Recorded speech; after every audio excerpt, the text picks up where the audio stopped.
Le président Tshisekedi, avec ce que les Russes ont fait là, vous pensez que vous pouvez dire aux Blancs, non, on n'a pas encore signé avec les Russes, c'était un truc de 1999. Vous pensez que comme vous mentez votre peuple, vous devez aussi mentir l'homme blanc comme ça? L'homme blanc sait que vous mentez. Parce qu'ils ont des services de renseignement plus élevés que vous. Il y a des Russes en Russie là, qui sont américains, mais vous ne le savez pas. Donc quand vous demandez à la Russie que nous voulons ça, parmi les Russes là, il y a des Américains qui sont espions, qui donnent aux États-Unis tous les rapports. Tu peux venir écrire une lettre bête pour dire que non, c'est un truc que nous ne sommes pas d'accord, on ne veut même pas faire ça. Mais eux, ils savent déjà que non, ces gens-là étaient venus ici, ils ont fait l'appel, tout est correct, ils veulent ceci, la Russie va les aider. De toute façon, le président Tshisekedi devrait comprendre que le choix est clair. Le choix est tellement clair qu'il n'y a même pas moyen de résister ou de réfléchir autrement. Les Américains ont dit qu'ils sont avec vous, mais ils ne vous aident pas, ils aident le Rwanda. Ils ont déjà montré leur position. Tina Lelo, Américain, le baga, bah Congolais, bah bazo, bah moi, ça bazo comprendre que tout ça n'a bangote. C'est ce que l'Américain dit. Quand on envoie l'ambassadeur français, belge, américain, il vient, il vous ment, il dit non, vous savez, nous avons des relations et des partenariats privilégiés, tout ça. Et puis après quelques temps, là-bas, Rwanda, vous devez quitter au Congo. Mais les ennemis avancent. Les ennemis avancent. Et ils ne disent rien, ils ne condamnent pas les ennemis. Ils disent que non, vous devez enlever vos FDLR là. Et puis votre langage là, il faut changer votre langage. Le président dit oui, nous devons changer notre langage. Oui, les FDLR là, on va voir comment on va les chasser. Mais l'Américain dit que vous n'êtes pas intelligent. Il dit mais comment ce peuple ne comprend pas qu'on n'est pas avec eux? De toute façon, ils ne sont pas avec nous. Que le président puisse les flatter, qu'ils ne puissent pas les flatter. Ils ne sont pas avec nous. Que tu partes chez les Russes, que tu ne partes pas chez les Russes. Ils ne sont pas avec nous. Il faut essayer à libérer le Congo. Le Congo ne sera pas libéré de la façon que nous le faisons. Nous le faisons d'une très mauvaise façon. Ça ne sera jamais libéré. Le plan est que ils vont presser jusqu'à ce qu'ils vont prendre Goma. Écoutez-moi attentivement. Ils vont presser jusqu'à ce qu'ils vont prendre Goma. Ils vont prendre tout le nord Kivu. Ils vont tout faire pour prendre le sud Kivu. Et à ce niveau-là, ils vont tordre la main du président Tshisekedi pour qu'il puisse négocier. Et à ce niveau-là, quand vous négociez votre mort. Donc vous allez négocier, vous serez faible. Et je m'étonne qu'il n'y a pas de conseillers qui peuvent être directs avec le président de la République pour lui dire ce que je dis publiquement. Ils vont vous forcer de négocier. Vous direz que je n'ai pas le choix, le nord et le sud Kivu est déjà parti. Et vous allez négocier. La preuve est que le discours du président a changé après la campagne. Cela veut dire que c'est une façon de dire que non, moi, je suis prêt, je peux me battre, je ne peux pas me battre.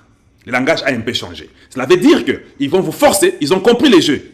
Ils disent que prenons ces deux provinces, forçons sa main, qu'il puisse négocier. Quand il négocie, c'est-à-dire on va travailler avec lui, il y aura des conditions qu'il sera obligé d'accepter. Quand il accepte, nous approchons de lui. Quand on s'approche de lui, nous l'éliminons. Et nous reprenons le tout.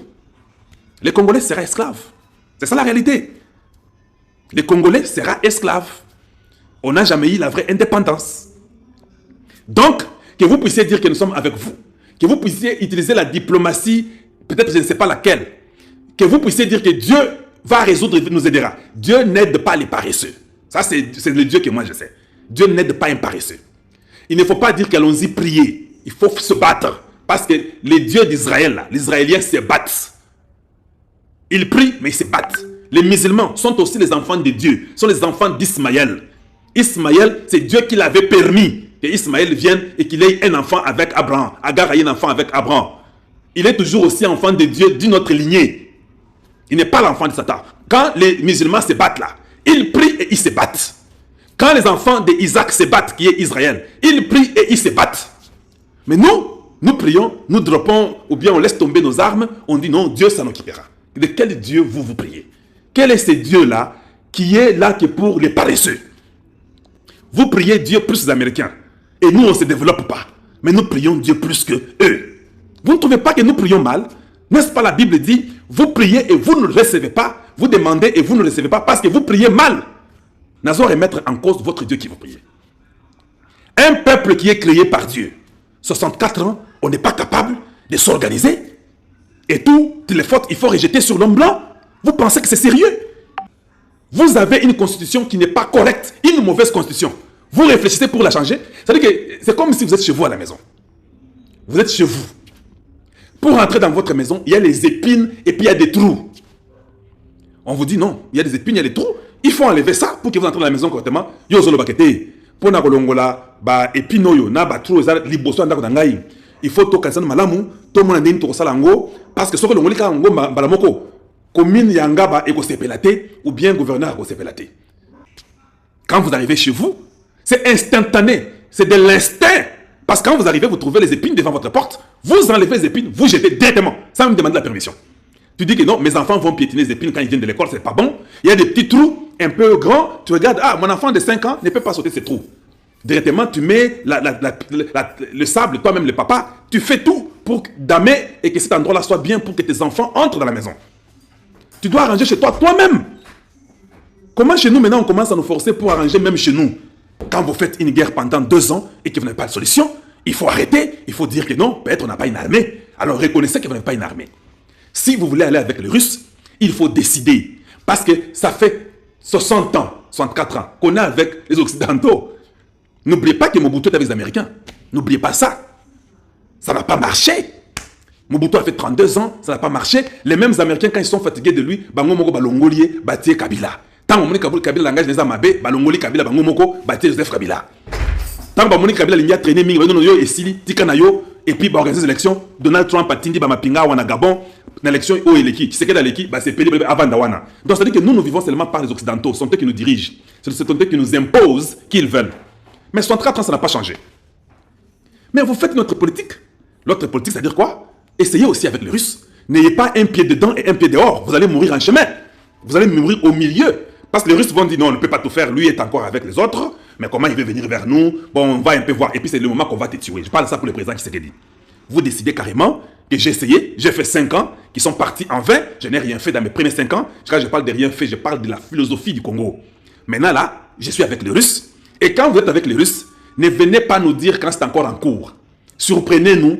Nous voyons seulement les Russes descendre. Ils sont ici, ils sont là-bas. Il y a des bataillons et quoi qui descendent et qui prennent le Congo selon ce que vous avez comme vision. Parce que le président doit toujours avoir une vision. Moi, je ne crois pas que le président Tshisekedi, sa vision était d'être président et puis à Tika Congo Kanenga Kutaki Angowana. Ça, ce n'est pas sa vision.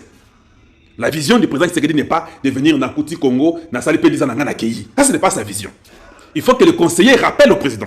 Quelle était votre vision quand vous avez pris le pays? C'est de venir faire 10 ans. Et puis, il n'y a rien à faire, vous ne changez rien, vous laissez tout ce que vous avez trouvé et puis vous partez. Ou bien, vous aviez une vision que vous voulez implémenter sur le Congo. Il faut qu'on arrête et qu'on réfléchisse. Si vous aviez une vision, quelle était votre vision?